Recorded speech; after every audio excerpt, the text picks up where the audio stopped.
तो साथियों कहते हैं कि तेरी गलियों में आना जाना रहेगा, तेरी गलियों में आना जाना रहेगा।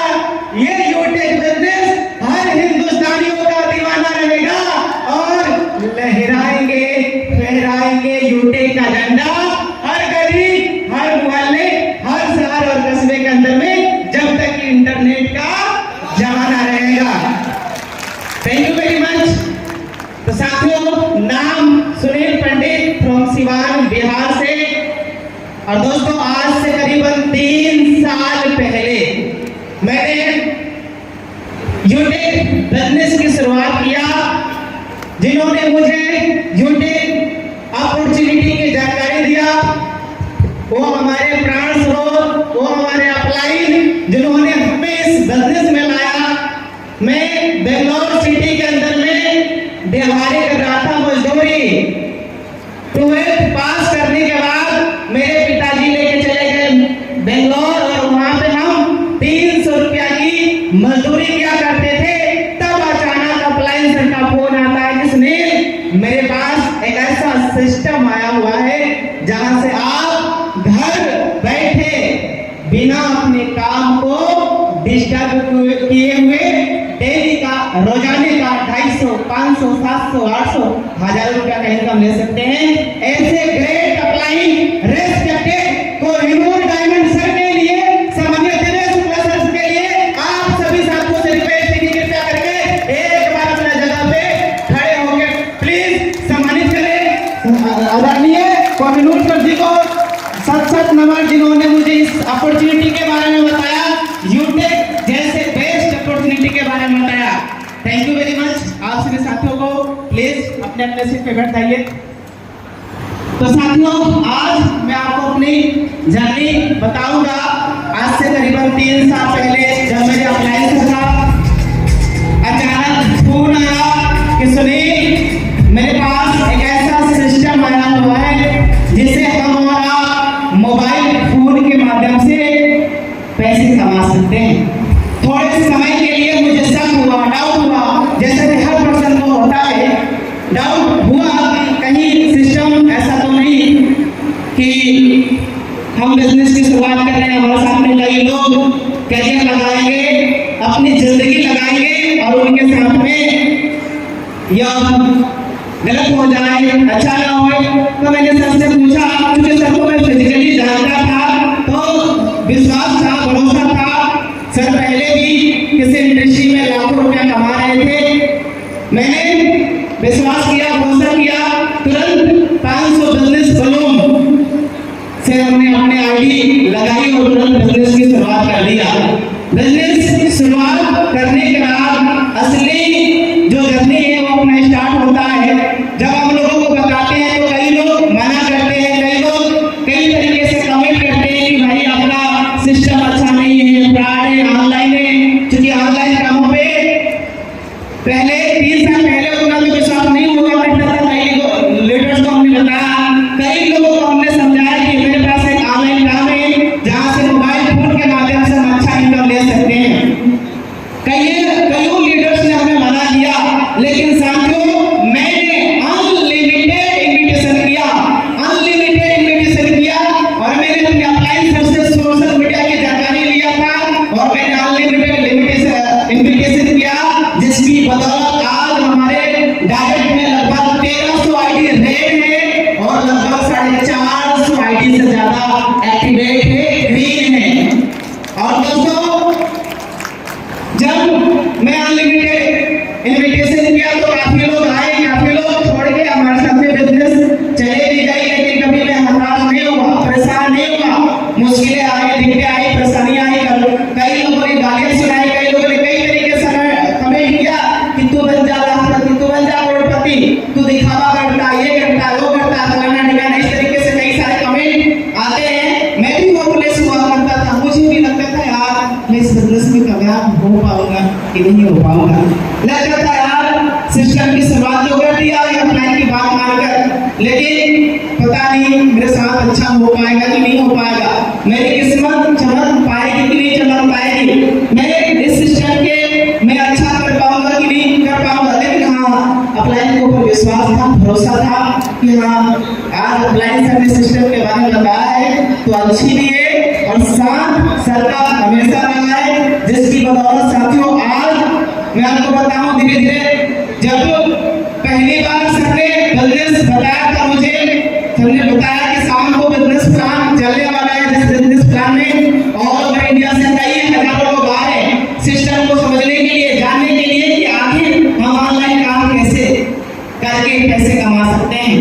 मैं आया शाम के बिजनेस प्लान में, मैं शामिल हुआ बिजनेस प्लान में, जब शामिल हुआ बिजनेस प्लान बताया जा रहा था, यूएसपी बताया जा रहा था कि यूटेक हिंदुस्तान की पहली नंबर 1 नामी मैन्युफैक्चरिंग ऐसी कंपनी है जहां पे किसी तरीके से कोई लेग मेंटेन नहीं, कोई पैकेजिंग नहीं, किसी तरीके से कोई जोड़ी बनाने का झंझट नहीं है।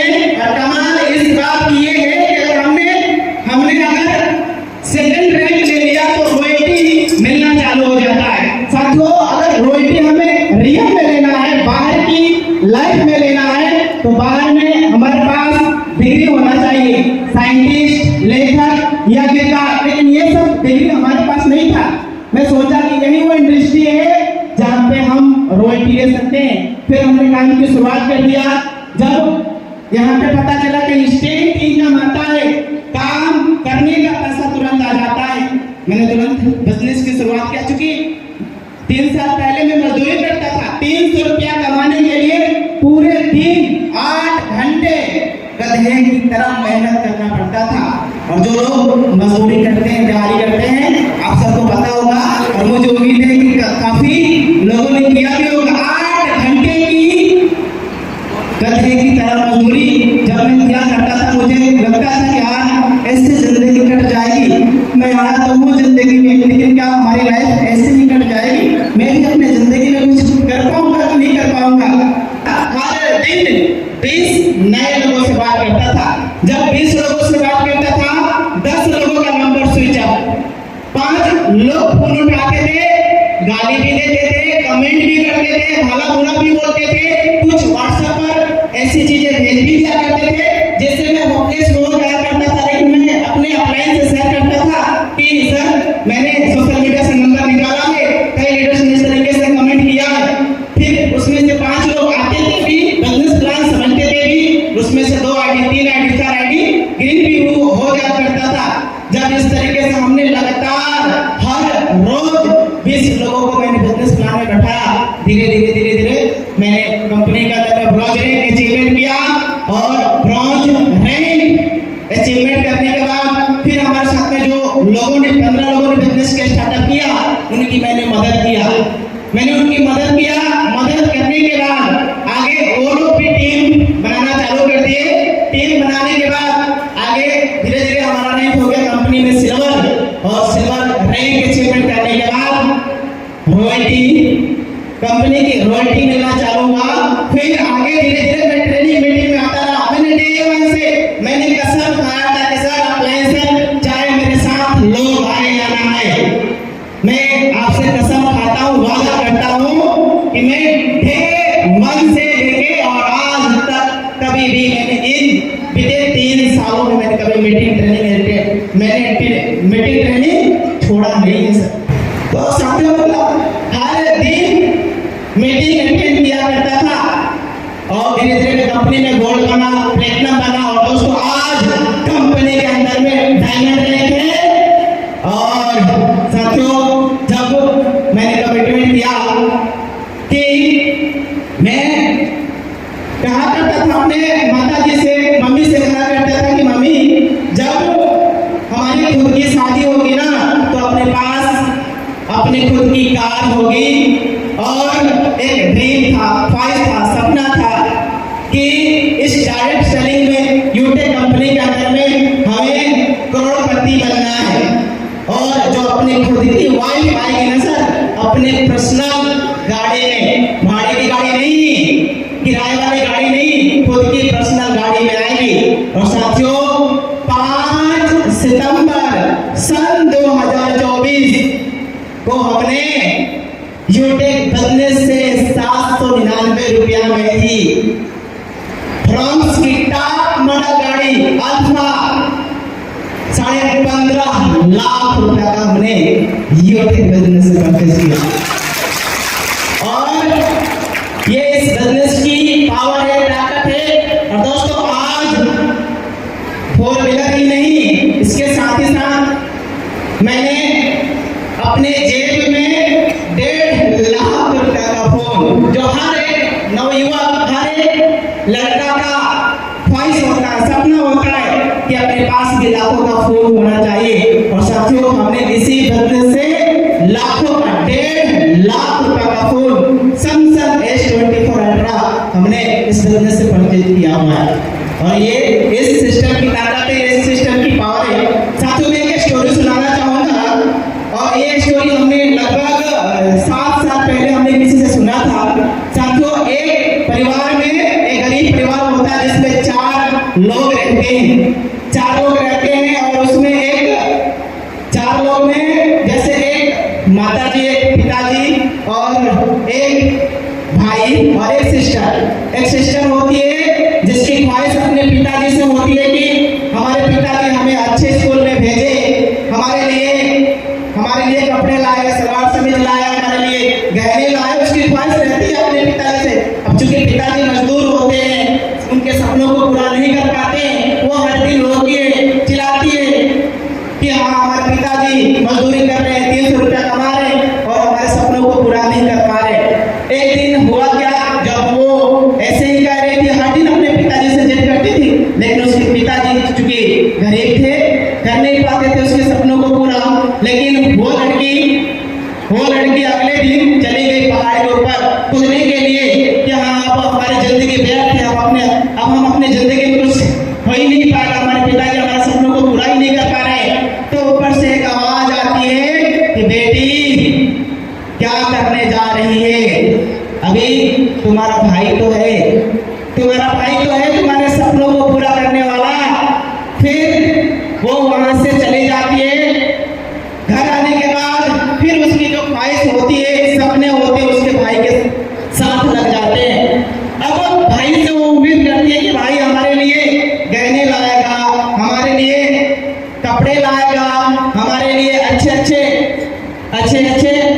गहने लाएगा। लेकिन उसका भाई भी चूंकि अब गरीब फैमिली में जो सोच होगी वैसे ही, चूंकि उनके पिताजी मजदूर थे तो लड़का भी चूंकि मजदूरी किया करता था, उसके पास भी ज्यादा पैसे नहीं हुआ करते थे, या वो शराब दारू पीने में वो अपने पैसों को बर्बाद कर लेता था।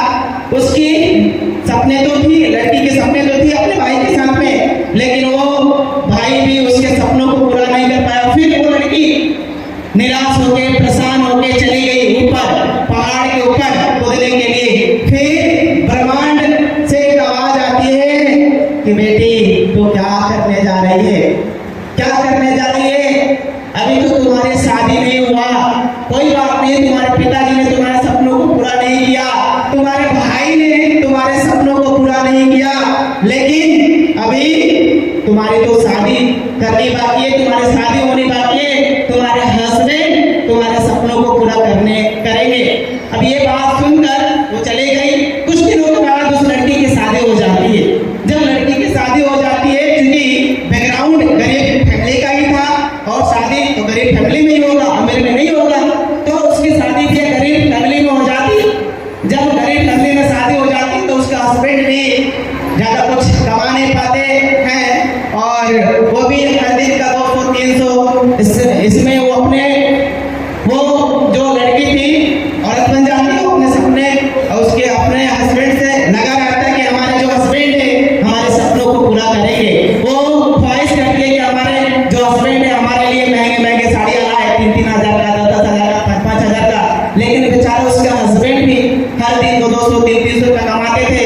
केवल खाने में ही पैसा निकल जाता था, खाने में ही पूरा का पूरा पैसा मतलब चला जाता था, खर्च हो जाता था, उसकी ख्वाहिश पूरा नहीं हो पाया। फिर वो परेशान हो गया, हताश हो गए, अब कहने लगी अब चाहे कुछ भी हो जाए अब तो मैं मर के ही रहूंगी। फिर चली गई उस पहाड़ के ऊपर और वहां से जैसे ही पैर बढ़ाया आगे छलांग लगाने के लिए, कूदने के लिए, मरने के लिए, तब तक फिर से एक बार आवाज आती है ऊपर से, ब्रह्मांड से आवाज आती है कि बेटी कर क्या रही है तू, क्यों मरने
बच्चे को और आगे बढ़ाती है और वो जब बच्चा 18 साल का हो जाता है, 20 साल का हो जाता है, फिर उस माँ की सपने उस बच्चे के साथ में लग जाती है कि ये हमारा जो लड़का है ये हमारे सपनों को पूरा करेगा। और दोस्तों, हमें इस माँ के संतान हैं, हमें उस माँ के औलाद हैं जो अपनी माँ की ख्वाहिशों को पूरा करेंगे। हो सकता है हमारी माँ ने हमारे लिए सपने देखे हो, अपने लिए सपने देखे हो कि हमें ताजमहल घूमना है, हमें कहाँ जाना है, वैष्णो माँ मंदिर जाना है, हमें कहाँ जाना है, फ्लाइट में सफर करनी है। हमारे लिए लड़का 3,000 10,000 की साड़ियाँ लेके आएगा, लेकिन वो सपने आज क्या करना है साथियों, पूरा करके दिखाना है। Are you ready? क्या आप तैयार हैं? क्या आप अपने माता जी के सपनों को साकार करने के लिए रेडी है? बीच में मुश्किलें आएगी, तकलीफें आएगी, कई लोग कमेंट करेंगे। साथियों, अपॉर्चुनिटी मिल चुका है, बिजनेस मिल चुका है, सिस्टम मिल चुका है, जिसके लिए हम बरसों तलाश कर रहे थे। हम हमेशा भगवान से, अल्लाह से, गॉड से, उस ब्रह्मांड की शक्ति से हमेशा दुआ कर रहे थे कि हे भगवान, हे अल्लाह, हे गॉड, हे ईश्वर, हे परमेश्वर, हमें एक ऐसी अपॉर्चुनिटी दे दे जहां से हमारे सपने, ख्वाहिश कंप्लीट हो जाए। और साथियों, हमारी माता जी भी हमसे सपने लगाए रखी है। तो साथियों, आज अपॉर्चुनिटी मिल चुका है, अब हम सबको मिलके अपने सपनों को कंप्लीट करना है। क्या आप सब लोग रेडी हैं? तैयार हैं सर? Are you ready? तो साथियों, कहते हैं कि ये अजब गजब का साया है, किस्मत तो यूटेन वालों ने पाया है। ये अजब गजब का साया है, किस्मत तो यूटेन वालों ने पाया है। और मैं जब भी करता हूँ लाखों करोड़ों की बात, पड़ोस वाले बोल के साथ ही आया है।